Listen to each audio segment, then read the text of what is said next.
નમસ્કાર વિદ્યાર્થી મિત્રો, સ્વાગત છે તમારું તમારી પોતાની યુટ્યુબ ચેનલ માય ક્લાસમાં. આજે આપણે ભણીશું ધોરણ 9 વિષય ઇંગ્લિશ ગાલા સ્વાધ્યાય પોથીમાં પોયમ 2 ધ યુઝફુલ પ્લાવ, ઉપયોગી હળ. જો read the stanza and answer the question. ચલો વિદ્યાર્થી મિત્રો, વાંચી જાઓ પંક્તિઓ અને આપણે એના પ્રશ્ન જવાબ લખીશું. પેલું છે write the rhyming words in the stanza, તો લખો હીટ એન્ડ વીટ. બીજું what does the poet say about a country life, તો લખો the poet says that the country life is sweet.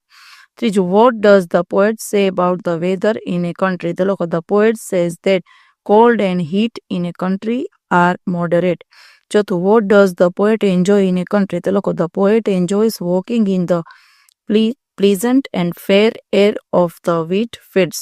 પાંચમું what makes the bowers and meadows beautiful, તો લખો flowers make the bowers and meadows beautiful. ચાલો હવે બીજું છે write the rhyming words in the stanza, May and grey. બીજું what does the poet refer to when he says wool cloth in grey, તો લખો when the poet says wool cloth in grey he refers to the farmers.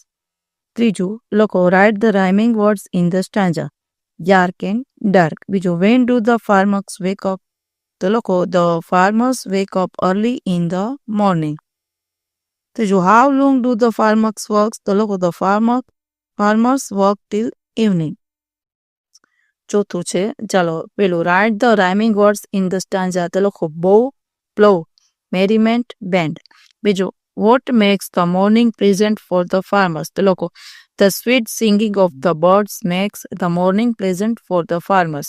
ત્રીજું how do the farmers spend their life, તો લખો the farmers spend their life in content and merriment. ચોથું what do the farmers like to do, તો લખો the farmers like to play their fields. ચાલો વિદ્યાર્થી મિત્રો, આજના વિડીયો લેક્ચરમાં આટલું. જો તમને વિડીયો ગમે તો લાઈક કરશો, તમારા મિત્રો સાથે શેર કરશો અને મારી ચેનલને સબસ્ક્રાઈબ પણ કરશો. આવજો.